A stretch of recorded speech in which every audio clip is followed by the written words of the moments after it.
Today, we revisit and celebrate 7 trailblazing women whose leadership has reshaped industries and introduced new perspectives on navigating change, conflict, and innovation. Their diverse experiences and shared commitment to courage, transformation, and equality provide valuable lessons on leading with integrity, empathy, and insight in the constantly evolving world. We begin with Ginny Rometty, former chairman, president, and CEO of IBM. Her journey teaches us the value of innovation and embracing risk. But when you were asked to jump into the services business, IBM wasn't in the services business, and they asked you to take a new role in creating a services business, a consulting business inside of IBM. And that was a pretty risky move. And you talk in quite some detail about the conversations you have with Mark about whether you ought to take the risk inherent of moving into that type of a role, which, given your background and given having the career path that you had at IBM, it surprised me, to be honest, that you would take the risk of moving into that less defined role rather than staying on, if you will, the more traditional corporate path. What was it that gave you the, if you will, the chutzpah, the ability to jump into that new realm? It's a good segue and probably into something else you would like to ask me, but they're really connected, just a little disjointed in time. Is there are a lot of people I know like me. So every time you see something new to do, I can think of 10 reasons why I can't do it, not the 3 reasons why I can do it. And so, and as you just said, I'd always been on a pretty tried and true career path. And so when this new thing came out, it was full of unknowns, meaning if it didn't work out, that old path wasn't going to still be there, really. And I hemmed and hawed over moving into something new. And it was really, again, one of these cases, my husband talking to me, but this would carry on through not just this job. It would carry on in other ways as I would go on in my career. Every time it was a new job, it would be, oh, I don't think I can do it yet. I need more preparation. I need more skill. And it would be through one of these conversations with my husband, Mark, that it would be probably one of the most profound learnings I would have in my life in what I share with people. It was a couple jobs after that one, Willie, and I was working for someone and he said, "Hey, I'm getting promoted and I think you should take my job." And I said, "Oh, I am not ready for your job. I can do about 1/3 of it. It's very large in IBM. It's global. I don't know these 3 pieces, etc." And he said, "Well, go to the interview, Jenny." And I went to the interview. I got offered the job, and my reaction was not what most people would think. My reaction was, I'd like to go home and talk to my husband. And I can still see the gentleman's face looking at me saying, okay. I call Mark and he says to me, he listens to me like, oh, yeah, I'm blah, blah, blah, blah, blah. And he says, Ginny, he says, I have one question. Do you think a man would have answered the question that way if offered the job? I said, no. Now, I tell that story not because it was a gender story, really. What Mark was saying to me was, I've seen this movie many times now with you, and you're very nervous, but then in 6 months, you're going to have it done, knocked down, ready to go to the next thing. He's like, why do you do this over and over? And it crystallized, it's almost an alternate name of the book, which was Growth and Comfort Will Never Coexist. Right. And it would be the beginning of me really, this is, to me, Willie, the reason I even tell any of these stories in the first part of the book, it's that essence that for all of us to grow, you got to start to equate risk with growth, not risk with downside. Like, why would you do something? And it would grow over time to me. I would begin to do very risky things, and I would over time, because I would start to associate anything I felt uncomfortable with knowing I was learning something. And that's a very freeing feeling when you're like, no, I got to do something I don't know, because God, I'm going to actually, on the other side, painful in the middle, but the other side, I'm going to come out with like some other skill I don't have today. That's really good. And so that idea of growth and comfort never coexist, I would find to be true for a person. I would find it to be true for IBM, a company. I would find it to be true for a country. And it's kind of at my heart of who I am. And there's a conversation, even my sister I was talking to this weekend, and she said, my brother said to her, do you not remember what your sister always says? Growth and comfort never coexist. It's one of those. And so to me, if people probably forget anything else of our webcast, maybe that will help them reframe risk and reframe how they look at taking some chances. Well, and the punchline to the story you just told is after Mark said, "Oh, I took the job." Yeah. Like, not only the punchline is you took the job, but you went back in the next day to the gentleman who offered you the job, and he looked at you and said, "Never do that again." We now shift our focus to Dr. Frances Frei, Professor of Technology and Operations Management at Harvard Business School. She reveals how true leadership is about elevating others and fostering an environment where everyone can thrive. In your book, Unleashed, you talk about leadership and how everyone can lead to make the collective better and stronger. And the leader's job is really to help others do better. And so as we've talked about this frame of great leaders who got companies going, Travis had 13,000 employees working for him. But at the same time, everything led back to Travis. As you think about sustainable leadership, sustainable breakthrough businesses, it's very clear that the leadership model you're focused on is leaders who actually aren't at the center of everything, but are leaders who have sort of, if you will, disseminated decision-making. For those people like myself who try and play as active a role in leading Walker and Dunlop as I possibly can, what's the coaching that you would give to someone as it relates to how involved you need to be versus the empowerment of those around you? Well, I would start with quality of life. Like, if you're going to be completely involved all day, every day, 24/7, nights, weekends, so that you're always on, and the company isn't too dramatically big, and you're willing to sacrifice your life on the altar of that, go ahead. But to me, in the scheme of things, that's a hobby business. You haven't prepared it to hand it off to anyone. You haven't prepared the people for your absence. And I'm not saying you, Willie. I have no idea. I got it. But one for one. So I don't find that to be sustainable. I find it's very ego nourishing for people that we are so critically needed. But if I went and watched you, Willie, because I have read a ton about you now, I am sure you are setting people up for success in your absence. Like, I am sure that you let people go and make mistakes on their own so that they can learn from them. Like, I see how you, I've learned about you. And so I would be just so surprised if you didn't do it. So I can be actively engaged in coaching you, in developing you, but I'm letting you go learn the lessons on your own. You're learning how to make judgments in my absence, not come to me for each of the decisions. So talk about high standards and deep devotion. Yeah. So for most mortal human beings, we know two things. One, people tend to thrive in the presence of high standards. Right. So if I gave you someone who set high standards for you and somebody sets low standards, in general, we're going to do better when there's high standards, when there's something for us to reach for. There's another thing that in general, we all know. If you are with someone who is devoted to your success, all things being equal, you're going to do better. So, and both of these things in concert are like, this is the dream. If I have someone who I experience as having high standards and I simultaneously experience as being deeply devoted to my success, that's magic. Like, that's the beautiful place of leadership.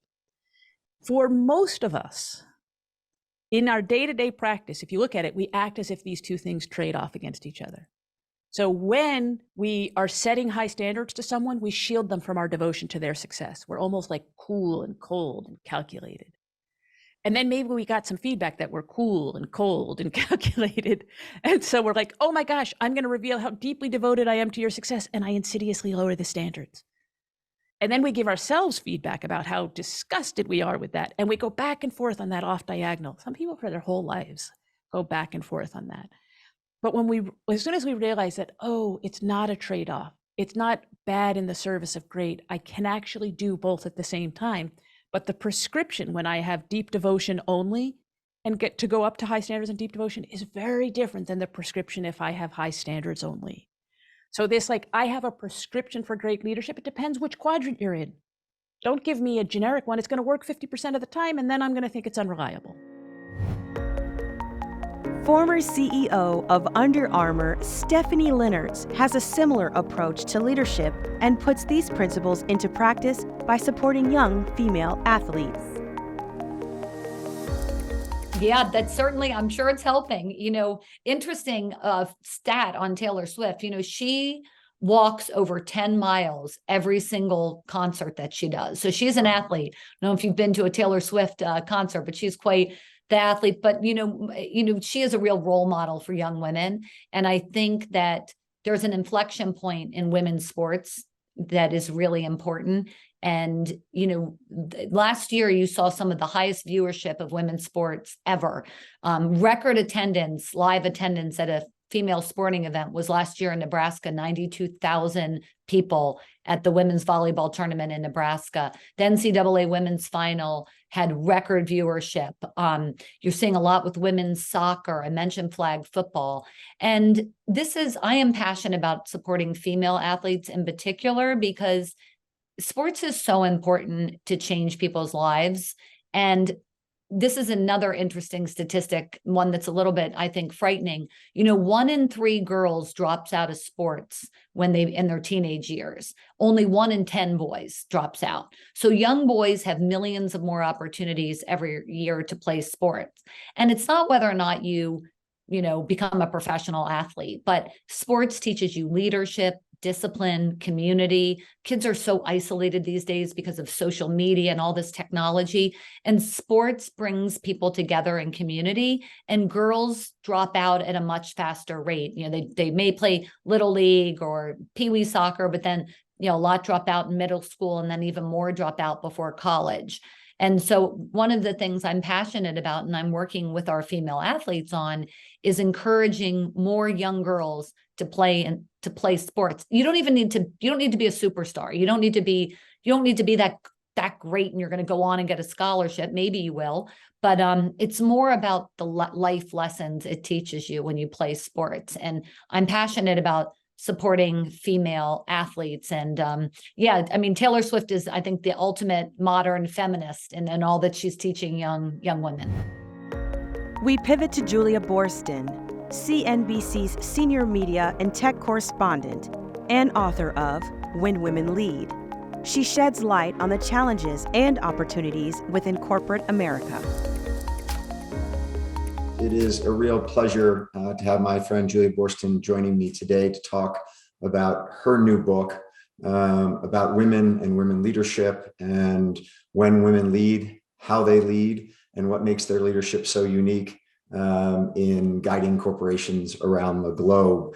A little bit of background before we dive in, Julia, or I guess maybe we can just dive right into when you got out of Princeton and went to work for Fortune magazine. You start your book talking about the fact that there had been a sexual harassment claim recently made against an executive inside of Fortune. And another female colleague said to you, hey, this is a really good time to be here because you sort of, you're good. You don't have to worry about sort of inappropriate behavior at this point. And I guess it gave you a little bit of a wake-up call of welcome to corporate America, I guess.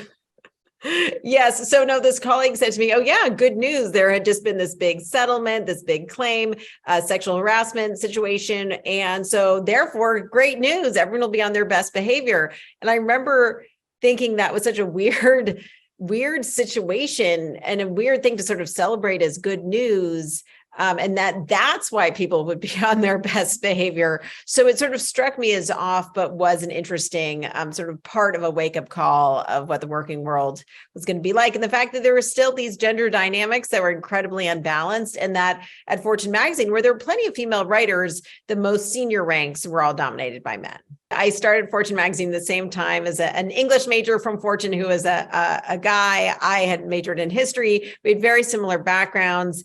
And we were very close friends. We are still very close friends. He left the journalism business, but we're still very close friends. And, we would catch up and talk office gossip. And he went and played tennis with our bosses. And as a result, there was one day he came in and he told me that he had gotten this crazy assignment to go to Mongolia to do a story about the Mongolian gold rush, which is a crazy trip and a big swing for fortune to take to invest in those kind of resources, do gorgeously reported, beautiful photographs of the gold rush in Mongolia. And I was so jealous. And I knew that he had the opportunity to have casual conversations about his crazy story idea because he was having drinks with our bosses after playing tennis. He was also an incredibly talented writer. I mean, don't get me wrong, but he had a different dynamic with our bosses because of his gender. And I would not have felt comfortable. First of all, I don't play tennis. I'm terrible at tennis. But I wouldn't have felt comfortable being in that kind of situation, having drinks at 9 p.m. at night with our bosses because of my gender. And so I think that there was nothing malicious about that. He was incredibly talented. There was nothing malicious about the conversation that led to the assignment, but sort of the social constructs of the situation enabled him to have different kinds of opportunities than I did. It all turned out fine for me in the long run, but I was distinctly aware that I would not have had that same conversation over bourbon at 9 p.m. at night that he had. So it's interesting to see how these things play out. But what I found in so much research about what actually was going on there and what continues to happen in the workplace is there's this idea of pattern matching. And there's nothing malicious about it, but people instinctively want to fit new people, new ideas into patterns of things that already exist or patterns of things that they're familiar with. So, we talk a lot about unconscious bias, but I think that term is so overused that we often sort of lose sight of what it actually means. But basically, at the heart of so many things in the way we live in our lives and the decisions we make in work is this idea of pattern matching. What is a pattern of something that has been successful in the past? What is a pattern of a person? This type of person has succeeded in the past, and how can I continue to create these patterns so I can be successful in the future? So there's really nothing malicious about it, but it is the perpetuation of those patterns, which is why, say, women tend not to get funding, or one reason why women tend not to get funding as entrepreneurs, because there just simply aren't that many of them. So I think it's really important to identify the dominance of these patterns and how maybe people who don't fit into these patterns should be evaluated differently. And it's I think, really valuable to break free from these very powerful patterns in our culture and society. Julia Boorstin emphasizes the significance of breaking down barriers and promoting equity in leadership roles across industries.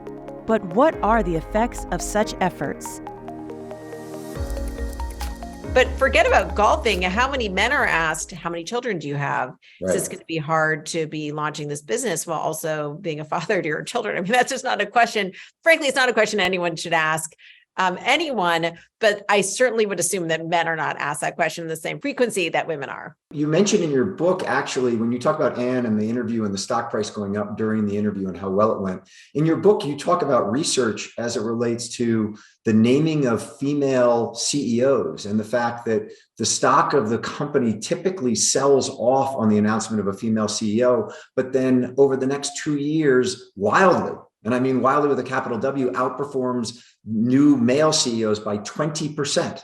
Yeah. So, and what's interesting is the stock goes down in the 2 days after a CEO has been announced if there's a high attention paid to the fact that the CEO is a woman. So it's not just that there's a female CEO appointed, but because that female CEO is rare as a woman as a CEO, there's a lot of attention paid to it. So the attention paid to her gender causes a temporary sell-off in the stock. It's interesting because there's other research in the book that I find fascinating about how the less frequently you see someone in a role, the more you assume they're not good at that role. And so we talk about, like, you can't be what you don't see, and the importance of representation for men, the next generation to feel like they could do anything. But really, representation is important for everyone, including men, women. It's not that you can't be what you don't see. If you don't see someone in a role, you're going to assume they're not good at it. And there's a really fun study in the book about jockeys and male and female jockeys. Now, people are actually losing money when they're betting against female jockeys simply because they don't see them frequently in certain races. So I think it's really interesting to think about the importance of representation and how it can change our decision making in a way that's irrational simply because representation is so powerful. Well, I thought one of the other interesting things about that jockey study you talk about is the fact that— Is that a fun one? It's a fun one. It's a very fun one. The other one is that it's the jumpers that are the most discounted. And you would think that the thought is that men are stronger than women, jumping jockeys need to be stronger on the horse, and therefore I'm going to discount a female rider just from the physicality of it and not necessarily from the skill of it, which I think only goes to these sort of embedded biases that we all carry as it relates to men and women just from a physiological standpoint, much less not thinking about the performance and the training that goes into being a great jockey or being a great CEO. Yeah, absolutely. I mean, all of these things, like statistically, so back to that jockey study, people were losing money because they were betting against women in those races where they didn't see women represented. So I think the more that we can use the data, and then that data will sort of pull out the impact of the bias. So that's why I think it's like, whether you're talking about jockeys or female CEOs, you have to figure out how to use data to help remove our reliance on bias or stereotype or pattern matching, because it's just not valuable. I mean, ultimately, I don't think people should be investing more in women because it's like the nice thing to do or help balance things out. But ultimately, people should be following the data, and the data indicates that female founders are more likely to yield investment return on investment to their backers a year earlier on average, or they're more likely to yield higher returns. So it's that data that's valuable, not the stereotype. Now we turn to writer, lecturer, political activist, and feminist organizer Gloria Steinem, a pillar for social justice. In reading a lot about you, self-esteem is something that you spend a lot of time looking at, focusing on. And I think you said that women take out a lack of self-esteem on themselves, men take out a lack of self-esteem on others. Talk for a moment about the difference in the genders and women as you fought for women's rights, how important that sense of self-esteem is for women to do what they want. Well, it's not like it's some evil plot. It's just that there are gender roles, and there used to be much more than there are now. And so the idea of self-esteem was adjusted to the gender roles. So for men, self-esteem had to do with accomplishment outside the home, with earning, with having authority, with, however it was phrased. And for women, it had to do with marriage, children, the house itself, all of the things that, say, Betty Friedan in her important book was trying to say, wait a minute, we're all whole people. We all have ways that we want to show our worth. As you look at self-esteem, you delineate between core self-esteem and situational self-esteem. This guy has done all this research. When I'm losing my memory, I'm calling you up.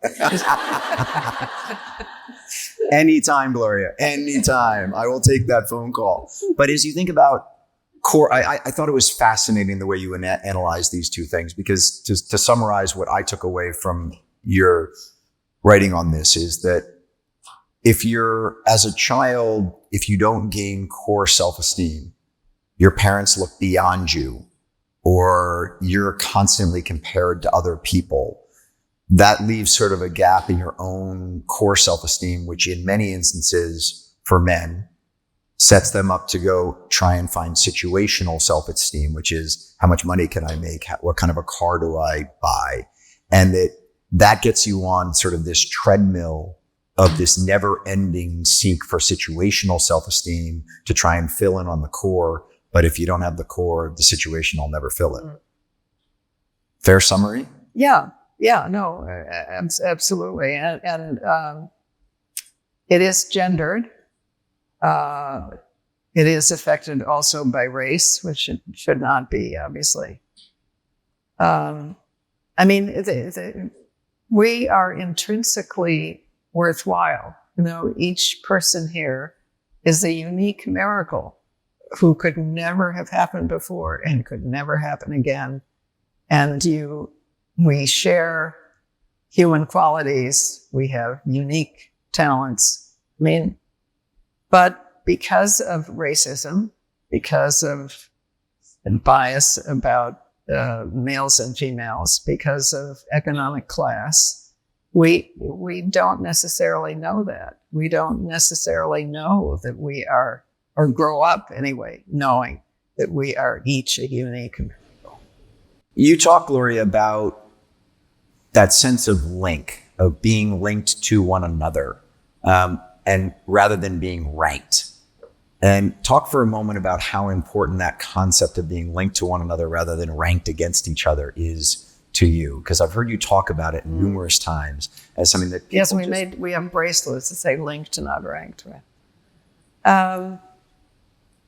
It's just a helpful and I think realistic concept, because if we are told that we are ranked, then we are constantly obsessed with where we are in the ranking and getting to the next one and so on. We probably are distracted from trying to express what is unique to us and the talents we have and so on. And we are communal animals. I mean, as I was saying, the greatest punishment all over the world is solitary confinement, because we are communal animals. We shift our lens back to the corporate world with Ginny Rometty. Her leadership at IBM showcases the practical steps taken toward fostering a more inclusive workplace. To me, one of the biggest things right now in the world is that more people need a better opportunity. And it's a little bit, whether it's women to be CEOs or just generally speaking in the population, I think one of the biggest sort of things I fear for democracy is not enough people feel they have a better future, whether it's women or other groups. And this is why I do a lot of work right now, if you let me end on this point, that the work I do today is from something I learned through all my 40 years and back to my mom about access, and access and aptitude are not equal, meaning a lot of smart people out there, but they may not all have access to these great things. And if you don't think you have a better future, or your kids aren't going to have a better job, then you start to say, hey, let's vote on something else, or let's have a riot, let's storm this, let's do that. You look for a different system. And so the answer to that question and others, to me, lies in the work all of us can do is to give more people good opportunities right now. And how I've manifested that is something I had learned about hiring people for skills, not just their degrees. And if you do that, you will end up working with many underrepresented groups, because a fact I learned, which I had no idea until I stumbled into it, 65% of Americans do not have a college degree. 80% of Black Americans do not have a college degree. And I could quote the same numbers in every developed country in the world. And yet all of our companies, maybe your company, I don't know, mine, 100% of our good jobs required a college degree. But we don't have the time. My experience taught me that wasn't true, that to get started, I'll bet 50% of my jobs, and that's what it turned out. We went through a decade-long piece of work, recredentializing jobs and getting people to understand that this wasn't lowering the bar. This was just recognizing people at different starting points. When we started hiring people with just an associate degree from a high school and a community college in an underrepresented area, they turned out to be as productive, same results. They were more loyal, more retentive. 75% did go on to get degrees, just didn't have the money to do it to start. And I got a more inclusive workforce out of it. So if anything I could also leave people with, back to your question, yes, women, but all underrepresented groups, is this idea that one of the biggest structural barriers is that we all require college degrees for our good jobs. And I bet if you rewrote the job based on a skill, not just a degree, you would be surprised how many people qualify to get started. And so that's what I do now. It's called Skills First is a movement. Some friends and I have created a group called OneTen, 1 million Black employees without 4-year degrees into middle class jobs, upwardly mobile, whether it's Delta and Ed Bastian taking off the requirement for pilots to have a 4-year degree, get 1,000 applicants the next day. They get it through other training in other ways. Cleveland Clinic in Cleveland, almost all jobs other than a doctor now don't require a college degree to start. And we need caregivers. It's amazing to see the people in this country that have skill if given a chance. And then it changes your whole culture for everybody to be around promoting them and advancing them on skills, not just these sometimes false indicators. We now focus on Christina Wallace, a senior lecturer at Harvard Business School. She exemplifies adaptability and a zeal for continuous learning through her unique journey, weaving together diverse interests into a cohesive career. In the portfolio life, Christina adapts tried and true practices from the business sector to help you eschew the cult of ambition and experience the freedom of building the flexible, fulfilling, and sustainable life you want. Drawing on research, case studies, and her own experience, she walks you step by step through the process of designing a strategy for the long haul, because you deserve rest, relationships, and a rewarding career, not someday, but today. And after all, you only live once. Part of this, I think, stems so deeply from I go after every piece of my career, every piece of my life, because I want to. I care deeply about it. It fills me. It brings me joy. There's no element of what I do because I'm driving for prestige or money or something that other people are impressed by. And I remembered when I started my MBA at HBS and I met all of these folks. I came from a very non-traditional background. I'd worked at the Metropolitan Opera before I came to business school. And I asked folks, like, what do you think you're going to do with your life? Like, why are you here? What are you here to learn? And so many of them said, well, I'm going to be the CEO of a multinational company. And I was like, okay, which one? Like, do you have an industry in mind? Do you have a sector that you care about? Do you have any connection to this work? Or is this just a certain level of power and cachet and prestige that you aspire to? And I really didn't feel a connection to that at all. My ambition is very much from a place of I'm doing things that I care about and that I want to see a difference in. And so part of what I'm trying to espouse in this book and in this sort of model is allow yourself to reconnect to the shit you care about, and then figure out the business model for your life and for your work that actually matches to that. And it's probably not going to look like everyone else's. And so it requires a certain amount of entrepreneurialness and creativity in how you're going to put those pieces together and manage it. But that is what I believe is going to fill you and give you the longevity to still hustle 20, 30, 40 years down the line, because it's going to keep changing as you change. You state in your book, step back from the cult of ambition. Yet you're teaching at the Harvard Business School, where, at least from my take, that's probably the most ambitious cohort of people you can possibly find on the face of the planet. So help me understand that. That's a little bit conflicting there. If you were like teaching the arts across the river at the college, I could kind of get it. But teaching this of disassociating yourself from the cult of ambition at the Harvard Business School seems a little counter to what I would typically think. Sure. For one, let me be clear. I am ambitious. I'm incredibly ambitious. But the cult of ambition, the way I think about that, is the world in which every time you achieve a thing, the very next thought in your mind is, okay, what's next? What's bigger? What's higher? What's more impressive? What's next? And it is this linear mindset that requires constantly moving up and to the right, and usually in only one dimension of your life, your professional life. I am incredibly ambitious right now. I'm ambitious in many dimensions of my life, not just my work, my book, my teaching, also my family. I have a 1-year-old and a 3-year-old. There's a lot of work I'm putting into helping my kids get off to a start where they have emotional control, they have an understanding of how the world works in a way that they fit into, and they can be kind and generous. I have ambition for my marriage, that it doesn't fall apart at this motion of early children and a career, right? There's a lot of dimensions that I seek ambition. And part of what I'm trying to bring to my students at HBS is that understanding that ambition can be incredibly wonderful. It can drive you for sure, but don't let it be the only God you worship.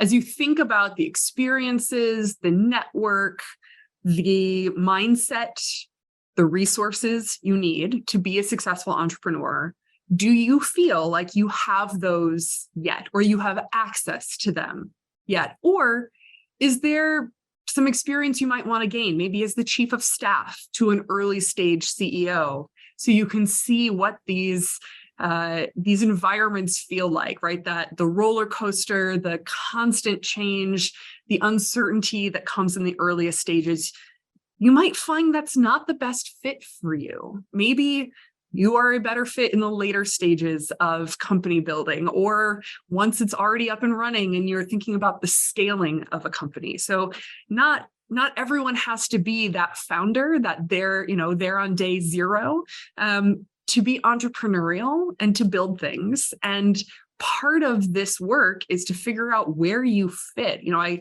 write in the book that one of my great joys was finally embracing that I'm a very strangely shaped puzzle piece. I embrace that. I'm a weirdo. And I would argue that everyone is a strangely shaped puzzle piece, and your work is to figure out what shape you are. So that when you go into rooms, whether it's jobs or relationships or anything else, you have an understanding of where you fit. And it's not a question of do you like me? It's just like, do I fit the puzzle? Like the space that's available, do I fit or not? And if I don't, rather than like shave off parts of my puzzle piece to try to like jam it in, maybe I should just find the rooms that want me. People say, it matters if you're happy. That's not just like a silly little, thing that people who don't aspire too much get to have. Like it matters. Unhappy people who are hugely ambitious can wreak havoc on the world. It matters that you're happy. It matters that you invest in your family and in the communities that you serve. And that impact is as important as the professional ambitions that you might have. We now turn our attention to the role of empathy and vulnerability in understanding consumer needs through Julia Boorstin's lens. You also talk about female entrepreneurs and leaders, generally speaking, they're better at being empathetic. And the other one is leading with vulnerability, two skill sets that have really been underscored from the pandemic and what, you talked about the Great Resignation, you talked about what people are looking for in companies that both have purpose as well as profits. But talk for a moment about those female leaders that really understand being empathetic at difficult times as well as leading with vulnerability, because that clearly, the leading with vulnerability is one of the things that many male CEOs don't get at all, and female executives really excel at. Yeah, I mean, it's so interesting because, and my book is very much about socialized skills and strategies. Women are more likely to lead in these ways, not necessarily because of any biological instinct. Women tend to rank higher on tests of empathy. And there's a great empathy test that's online that I have on my website and I reference in the book. And women tend to be more empathetic. They're better able to figure out what someone is feeling or thinking based on a very limited photograph of their face. It's actually a photograph just of their eyes. And what's really interesting is I don't think that this is something that's just born. This is something that's socialized. From the time girls are little, they're told to try to figure out what their friends are thinking, to try to use that as a skill to be successful socially. And it is an incredibly valuable skill from a professional standpoint. And I was talking recently to a male VC who equated empathy with kindness. I said, those are two totally separate things. Being empathetic can lead you to be compassionate and kind, but empathy is really just about the ability to understand what someone else is feeling or thinking. That is a superpower. If you're negotiating against someone, you want to know what your counterparty is feeling and thinking, because that helps you understand what they really want. So I think it's really important to separate empathy from compassion, not that one can't lead to the other. But the interesting thing about empathy is that empathy can help you identify a new business. So I think about the women in the health tech space. April Code, the CEO of Spring Health, which is a unicorn health tech company focused on mental health. She saw her community of classmates at Yale struggling with mental health issues. And so she wanted to figure out a better solution for people like them. The fact that she can understand what they were going through, or all the fertility-oriented companies that have exploded in popularity recently, also out of an empathy for women who are not finding solutions to their personal fertility struggles. So there's this opportunity to use empathy to find better business solutions. And I also saw, just to mention another health tech company in City Block Health, co-founded by Dr. Toyin Ajayi, who saw how the current healthcare system had no empathy for especially low-income patients who are not complying with their doctor's orders. And she said, if we could be more empathetic to why they aren't taking their medicine, why they aren't coming in for their checkups, then we will be more effective We will reduce healthcare costs and we will improve healthcare outcomes and use empathy as a business tool. So I think it's really important to just understand how empathy can be really strategic and financially valuable. Our discussion of strategic leadership continues with JP Morgan's CEO of Asset and Wealth Management, Mary Callahan Erdoes, and her thoughts on preparation and risk management. So, Mary, I'd like to start here. You sit on Zoom calls and conference calls with your global management team, as well as investment professionals from around the world every day. What's the underlying sentiment about the markets and the world we live in today on those calls? You know, all of the world's emotions, right, are at play, and it's been a long time since we've had a war on European, proximity, where you have a situation that we're all facing, we're all focused on, and so crisis is not new in this world, and it's certainly not new to financial services, but how you deal with it and how you think about it and how you prepare for it, I think, is the most important thing. And so I think you having these dialogues with people to talk about what it's like inside in terms of how they're preparing for various scenarios. I think anyone telling you they know what the scenario is and exactly what's going to happen in the month of May, June, July, August, next year, whatever, it is very, very uncertain at this point. But how people are preparing, what they're doing to make sure that they are risk managing, risk mitigating, and then also there to help and do things for clients in the future. I think that's the most important thing. And you do it. You do it so well. You've been doing it so well with all of us ever since we went into. Many of us never even used Zoom prior to lockdown. You got us all used to it. Now you're an expert, and I just love these dialogues that you're having. And so, at JP Morgan Chase, as you can imagine, our job is to always prepare for the worst and hope for the best. And if you do it the other way around, you're going to get yourself in big trouble. So that's how we are wired. That's what we do during every time that we face a risk that is a little bit less certain than the one that we faced the day before or the year before. And so you can imagine we have our daily meetings. We were in 3 times a day meetings, sort of early on a couple of months ago. Thankfully, we are not holding them 3 times a day anymore. And on weekends, they've subsided a little bit, but that doesn't mean that the risk management of how we think about things has subsided. I think we're in a routine now of what we're going to do, how we're going to deal with it. What are the shifting plates around the world?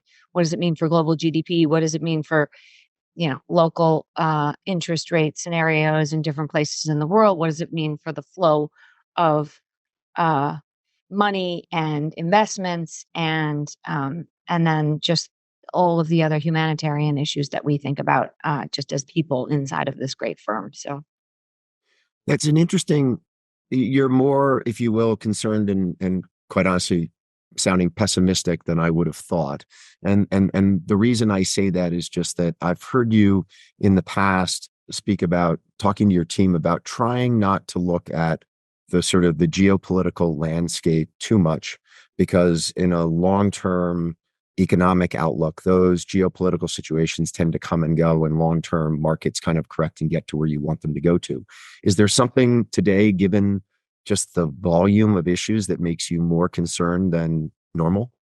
I think you're 100% right. In general, geopolitical issues, and we've had them for centuries, don't have long-term impact on markets unless you get into severe commodity disruptions like oil crises. And that's one of the things that we have at play here, just given the changing supply and demand dynamics that are happening in the world.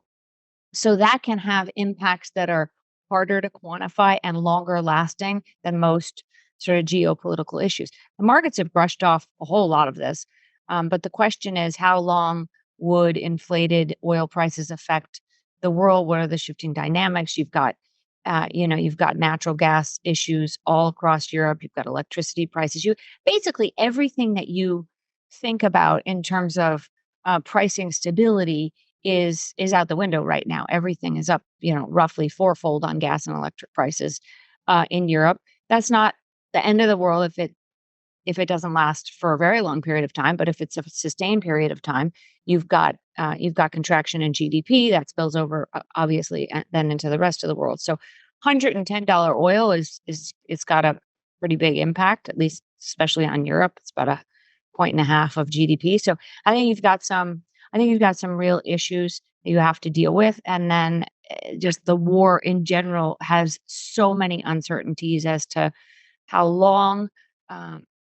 You're dealing with actors that are not necessarily predictable in any measure. So you just don't know.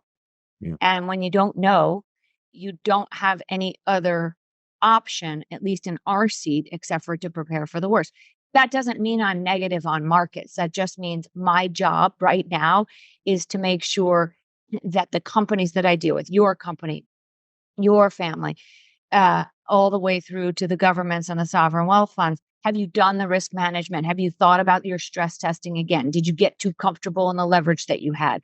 When you just think back to the world of Fed funds, is the basis of all pricing in the world for financial instruments, right? Everything is discounted back basically at Fed funds rate plus some risk premium. And then you think about that moving.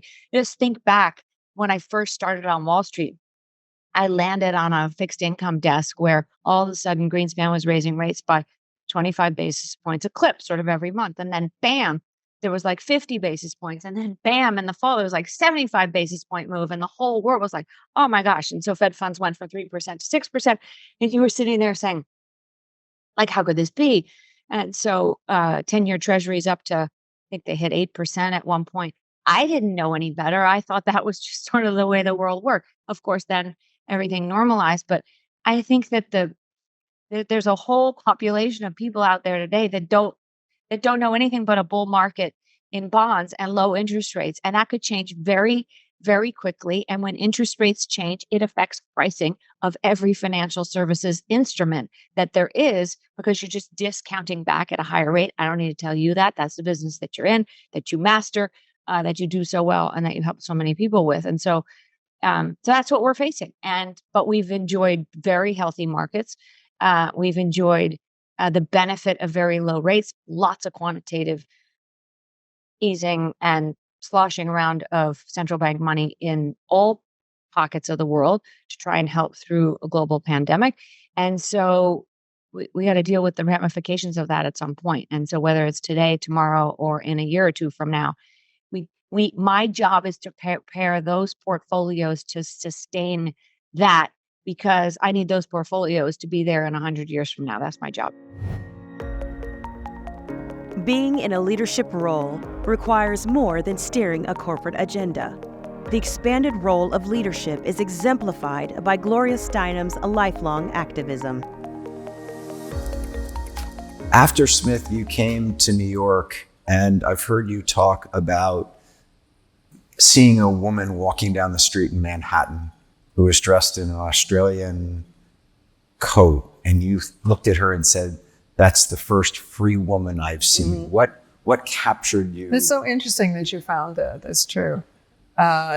She was an artist whose name I may come back to me before we leave. And I was across the street from her, and she had no purse, which struck me as freedom, right? She had on a kind of big old coat that was flying out behind her. And I thought, this is the first free woman I've ever seen. And I never forgot her. Did you talk to her? No. She was across the street. And only later on did I understand who she was. She was an artist. And what was it at that moment when you saw that first free woman in your view that said to you, I need to do something along these lines. I need to take what that made me feel like and make more women free? Well, I don't know if I thought about it then as a movement, but there was still in my era the idea that you didn't find your own identity, you married your identity. And that was very strong in this, we're talking about the 1950s, okay, which was, a very, very conservative time when people were consciously trying to go back to the old way, because after World War II, that seemed much safer. And my classmates, the shine of engagement rings as people raised their hands in class was blinding. Everybody was engaged. I was engaged too, right? And to a very good person, and somebody I continued to know all of my life. But it just seemed as if you made this one decision, you didn't have any other decisions to make after that. So instead, there was a small scholarship that somebody had left at Smith to go to India. All right. So I went to India instead. I don't know how to explain this exactly. But my mother and both my grandmothers had been theosophists, which is a philosophy which leans heavily towards India. So I had some familiarity with India. And I just got on a ship and left. It's amazing what we do in our youth, right? Talk to me for a moment about the rally when you said, I have. When you were talking about abortion rights. Oh, abortion rights, yeah. Right. And you were giving the speech and you were talking generally about the right to choose. And then you inserted into the speech, I have. As you thought about, if you will, coming out with that in that day and age, did you say it because you just wanted to be honest? Did you say it because you needed that from a leader standpoint to, if you will, put your own personal story into the broader narrative? No, I think I said it because at the time, 1 in 3 American women had had an abortion at some time in their life. And it just seemed crazy that this was not recognized. Also, I think by that time I had visited Africa and discovered, sitting with women in the middle of the Kalahari Desert, and they were showing me the herbs they used to facilitate birth, literally the herbs that were growing, right? The herbs they used as abortifacients. So I suddenly realized, wait a minute, this has always been true. It has always been sometimes necessary and important for women especially, to regulate birth. And why have we allowed various religions or whatever, to tell us otherwise? It just seemed totally illogical. And I remember then I was also speaking with a woman named Florence Kennedy, who this wonderful, outrageous civil rights lawyer was. And she always used to say, if men could get pregnant, abortion would be a sacrament. Start a legacy. Start turning dreams into realities. A better world begins with you. Better communities start with us. You dedicated My Life on the Road to Dr. John Sharp. And when Dr. John Sharp was the doctor who performed that abortion illegally in 1954? 56? 57, probably. Yeah. 57. And you write that he said 2 things to you. Don't tell anyone my name, and live your life. And do what you want to do with your life. And do what you want with your life. What a wonderful man, right?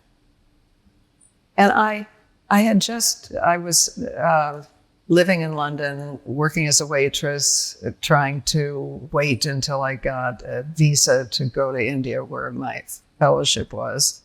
I didn't know anybody much, maybe a couple of people. I found his name in the phone book.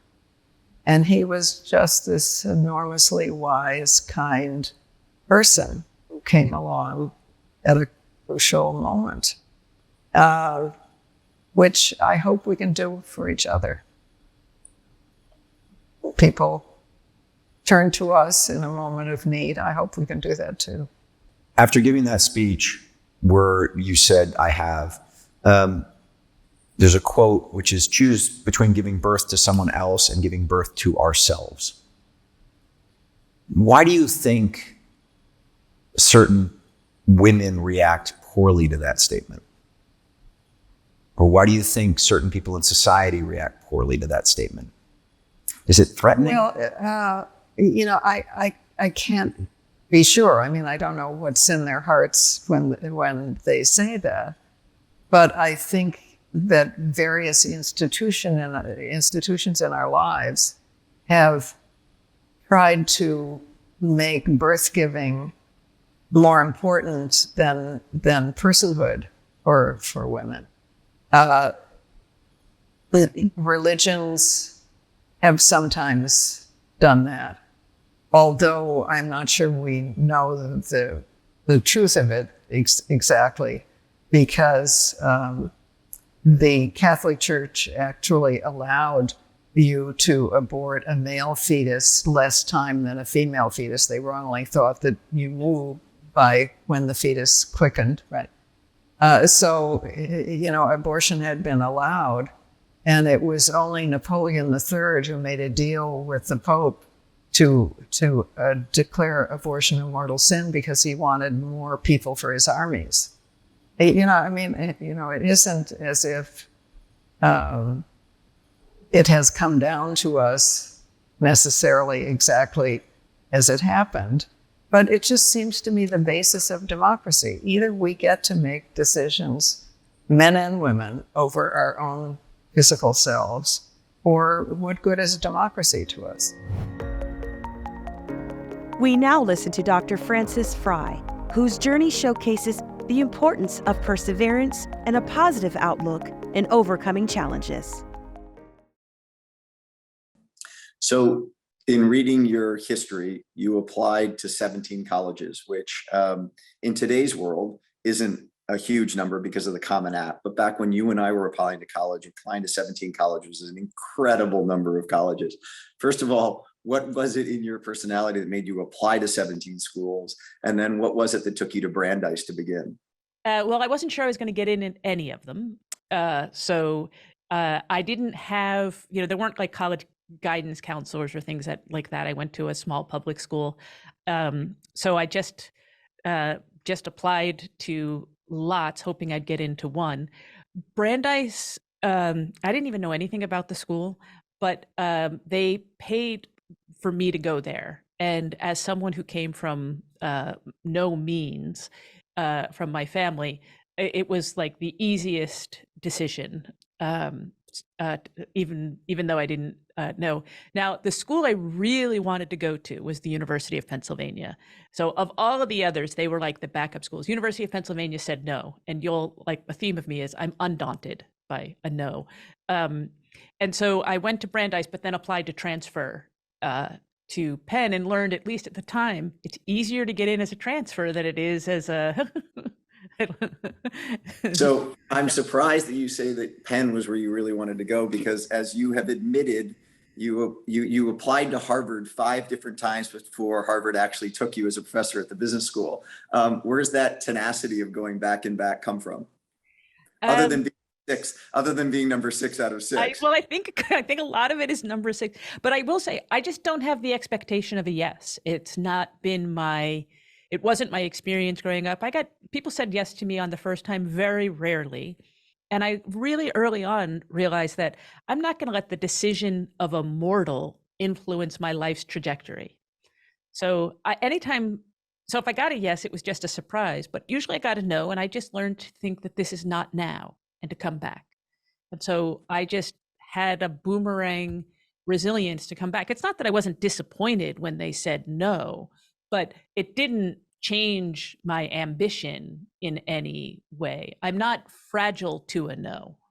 In one of your your research examines how leaders create the context for organizations and individuals to thrive. And one of your classes investigates how organizations build business models that reliably delight customers.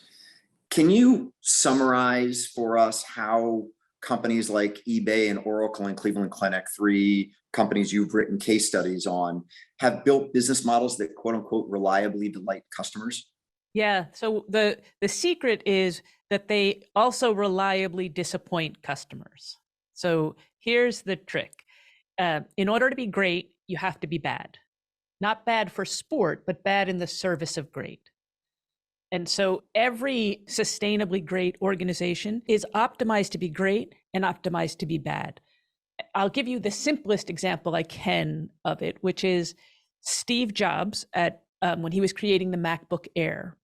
He wanted to create the lightest weight laptop on the market, even though he had he cares about excellence more than anyone I ever met. And even he understood, if we're going to have the lightest weight laptop on the market, we're going to be best in class at weight. We have to be worst in class at physical features because they trade off against each other. He would say, we could be best in class at physical features, but then we're going to be worst in class at weight. And then he would make a joke, or we could choose to be average at both, but then we'd have to rename the company Dell. This was like a great laptop brand. But this is, for every one of the companies you mentioned, we can say, you can clearly see, what are we optimized to be great at? What's our lightweight? And what's our physical features? And if you can't articulate it, my guess is you will not have sustainable excellence, because somebody's going to come around with initiative to get better at physical features, not understanding the trade-off. And then you're playing whack-a-mole and you become more and more exhausted and more mediocre and more similar to your competitors. The insights from these 7 leaders highlight the rich diversity and depth of leadership, touching on key themes like innovation, empowerment, and social responsibility. Despite their varied backgrounds, their experiences unite around core principles of effective leadership. They challenge us to approach leadership with courage, empathy, and a readiness to embrace change. Let's be inspired by their paths to promote diversity, equity, and innovation in our leadership practices. Please join the Walker Webcast next week for another insightful discussion with today's most innovative leaders.